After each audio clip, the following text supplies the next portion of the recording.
Hi, Trish, Lead Your Lifestyle and leadyourlifestyle.com and trishandchrisonline.com. And this is day 12 of the 90-day journey. Got up, it was 6:25, had my bottle of water and came out. I did my meditation and then came straight out on the walk. And I'll head on back again for my green juice. So the ritual is continuing. It's a Monday, and so this is the beginning of another 5 days straight of doing that same ritual. So I wanted to continue on from last week and that book that I am reading that is all about creating new positive habits to lose weight without dieting, because remember, that was the title of the book. And habit number 4 was all about change the way you eat. And what does that mean exactly? So as I was reading it, I was really thinking about my trip to Asia last year. And when I was in China, I lost a lot of weight. Actually, I'll head on up this way. I lost a lot of weight, and it was amazing. Like within the weeks that I was in a particular area of China, the weight just dropped off me. And it was just the change of the diet. And as crazy as this sounds, it was changing from cutlery to chopsticks. So, I do use chopsticks occasionally, but I don't use them full time. Obviously, coming from the Western world, it's all about knife and forks and spoons. With knives and forks and spoons, you can put more on that fork and you can put more into the mouth. What I was noticing was when I was using those chopsticks, my meal would go longer. I would take time to eat. I would fit less on those chopsticks and into my mouth. And we also had designated times to eat. So we were eating at allotted times, and it became a bit more of a ritual. I mean, some of the places we ate out at, some of the restaurants, it was just a whole experience. In the province of Sichuan, they have a big hot pot in the middle of the table, and they bring the uncooked food to your table, and you actually, all of you, cook it yourselves. You dip your chopsticks into the hot chilies, and you cook, and then you get them out when they're ready, and you start to eat. So I really reflected on what was going on there, and it was the fact that I wasn't shoving food into my mouth. It was made into a ritual. It was an experience. We sat down. We were focused on our food. We were eating with chopsticks. And the weight, literally, even though I was full every meal, the weight dropped off me.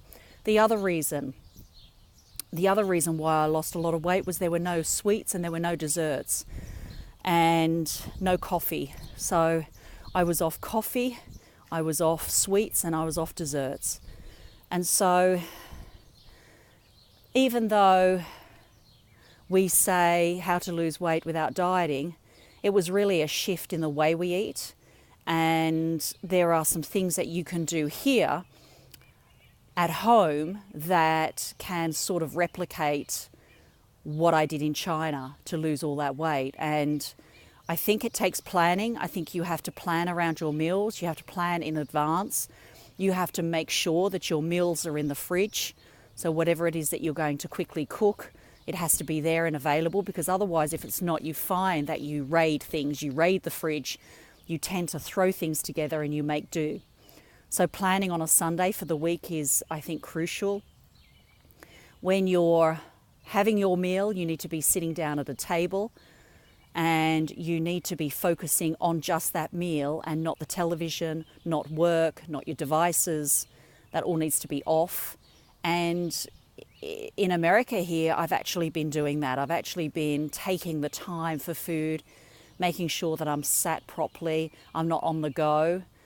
with my lifestyle now, I can do that. I don't have to be rushing in and out of the house, grabbing a bite to eat, eating on the move, eating on the run, eating in the car. That is an absolute no-no. I think that is incredibly detrimental. I do notice it here in America more, where people are in such a rush that they're eating on the go. So that needs to stop as well, eating in the car. So there are many things that you can do. Your brain does not recognize that you are full until at least 20 to 25 minutes after your meal. So what we're doing is we're eating madly, shoving as much food as we can into our mouths because we're absolutely starving, and we just don't know when we're full. And you overeat. You have a tendency to overeat. So it's slowing your meals down. So, chewing for a lot longer, chewing 50 times before you swallow, taking time between mouthfuls, for taking 15-second break between having the next mouthful, focusing on your meal. There's another technique that you could do. I mean, it's a bit like using the chopsticks, and that's swapping your hands with your knife and fork. So if you're right-handed, you can swap your fork into your left hand. That's going to slow you down.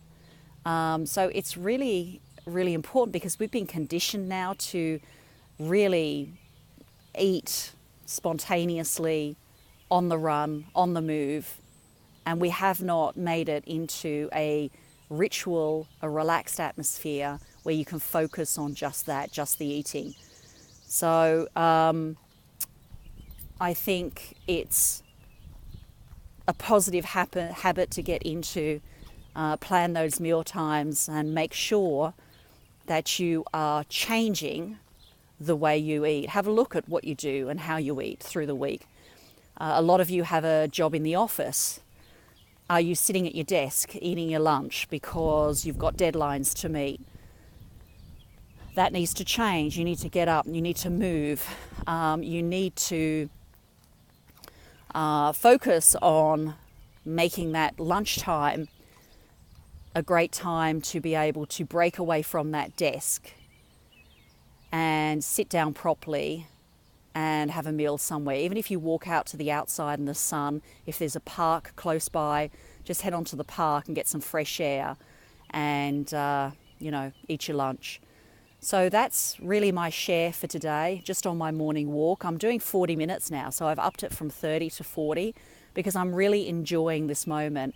I'm starting to really enjoy those mornings at 6:30 in the morning. I'm enjoying the ritual of doing the meditation, doing the juice.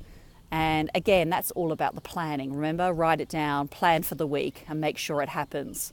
Trish, leadyourlifestyle.com, trishandchrisonline.com, and go to our YouTube channel, Trish and Chris, all one word, and press that red button, subscribe. Over and out from day 12 of the 90-day journey. Bye for now.